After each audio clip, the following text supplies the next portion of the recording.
Ya, dikatakan lagi ada satu orang sahabat tanya kepada Rasulullah, "Ya Rasulullah, amalan apa sih yang paling dicintai oleh Allah Subhanahu wa taala?"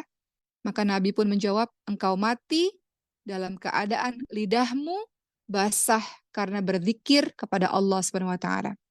Teman-teman, seperti yang teman-teman tahu, salah satu ciri husnul khotimah itu adalah matinya di akhir hidupnya, di sakaratul mautnya, dia mengucapkan la ilaha illallah, ya kan? Tidak akan mungkin seseorang bisa mengucapkan kalimat la ilaha illallah di saat hidupnya sedang mengalami sakaratul maut yang sangat mengerikan dan sangat menyakitkan, kecuali dia terbiasa melakukan zikir dalam setiap hidupnya, dalam setiap hari-harinya. Orang-orang yang terbiasa berzikir mengingat Allah di hari-harinya, maka mudah ketika sakaratul maut mengucapkan la ilaha illallah. Orang-orang yang tidak terbiasa berzikir, tidak terbiasa mengingat Allah, kita talkinkan sekalipun di akhir-akhir hidupnya, ditalkinkan, ya, kita bisikkan, ayo ucapkan la ilaha illallah, ucapkan Allah. Sulit ya untuk mengucapkan kalimat tersebut. Maka kata Nabi Muhammad, ketika ditanya, amalan apa sih yang paling dicintai oleh Allah? Engkau mati dalam keadaan lidahmu berzikir kepada Allah. Artinya, sebelum kau mati, biasakan lidahmu itu untuk tidak henti dalam mengingat Allah Subhanahu wa taala, berzikir kepada Allah Subhanahu wa taala. Teman-teman lihat dalam surah Al-Ahzab ayat 41 sampai ayat ke-42, apa kata Allah Subhanahu wa taala? Al-Ahzab 41 sampai 42. Kata Allah, "A'udzu billahi minasyaitonir rajim. Ya ayyuhalladzina amanu dzkurullaha dzikran katsira wasabbihuhu bukratan wa asila."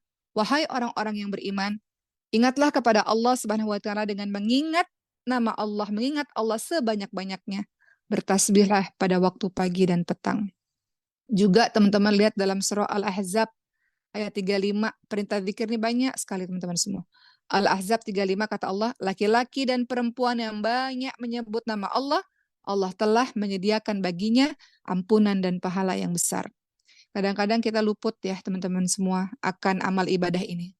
Sesuatu yang ringan sekali kita ucapkan di lisan kita dengan ganjaran pahala yang luar biasa. Tapi kadang-kadang kita lalai dalam melakukannya. Ya, baik teman-teman yang dirahmati oleh Allah Subhanahu wa taala, ya al-mufaridun, kalau mau menjadi orang yang banyak berzikir kepada Allah namanya al-mufaridun, orang-orang yang terus-menerus berzikir kepada Allah, orang-orang yang terus-menerus mengingat Allah Subhanahu wa taala. Ya, orang-orang yang hatinya senantiasa terpaut kepada Allah Subhanahu wa taala, orang ini termasuk jenis dari orang-orang yang bertakwa. Makanya sahabat Abdullah bin Mas'ud radhiyallahu anhu telah menjelaskan makna takwa ini pada saat beliau menafsirkan firman Allah dalam surah Ali Imran 102. Ali Imran 102 ada kalimat yang bunyinya, "Wahai orang-orang yang beriman, bertakwalah kalian dengan sebenar-benarnya takwa." Salah satunya adalah orang-orang yang banyak berzikir kepada Allah Subhanahu wa taala. Ya. Baik, teman-teman yang dirahmati oleh Allah Subhanahu wa taala, apa kata Siti Aisyah radhiyallahu anha?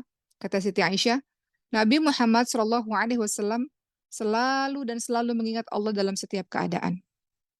Seperti yang kita tahu juga, teman-teman semua, Masya Allah ya, orang-orang yang senantiasa mengingat Allah ini juga disebut-sebut loh di dalam 7 golongan orang yang dinaungi oleh Allah Subhanahu wa taala di padang mahsyar. Yang ketika itu tidak ada perlindungan selain perlindungan dari Allah. Setelah kita mati, masuk alam kubur, kita masuk ke padang mahsyar. Pada saat itu matahari diletakkan di atas kepala kita dan orang-orang melihat ke atas dalam keadaan telanjang. Bagaimana nasib kami ya Allah? Dan Allah melindungi 7 golongan orang. Salah satu golongan orang tersebut adalah siapa? Orang-orang yang banyak berzikir kepada Allah Subhanahu wa taala di saat kesendiriannya. Kemudian berlinanglah air matanya. Kapan itu? Pada saat sendiri. Di sepertiga malam terakhir. Dan orang yang akan dilindungi oleh Allah di padang mahsyar. Ya, yaitu orang-orang yang berzikir kepada Allah di saat kesendirian kemudian berlinanglah air matanya. Baik, kapan berzikir sih sebetulnya? Setiap saat. Kapan spesifiknya? Setiap waktu. Coba kita lihat. Misalnya di dalam Quran ya disebutkan ada beberapa waktu yang teman-teman bisa berzikir. Misalnya Allah SWT saja bahkan meminta agar berzikir pada saat jihad, pada saat di medan perang. Bayangin, pada saat di medan perang, dalam saat menghadapi musuh berzikir. Maka tak heran teman-teman lihat nggak teman-teman kita di Gaza itu. Mereka-mereka yang jadi tentara-tentara di Gaza itu idola-idola anak-anak Palestina, idola kita semua ya. Dengan apa ditutup mukanya gitu ya, mereka berperang melawan penjajah. Mereka apa? Mereka baca Quran, mereka hafal Quran teman-teman sekalian di apa di lorong-lorong atau di terowongan gitu ya. Apa yang mereka lakukan? Hafal Quran, baca Quran, ya kan? Maka mereka sebenarnya sedang memenuhi perintah Allah Subhanahu wa taala untuk berzikir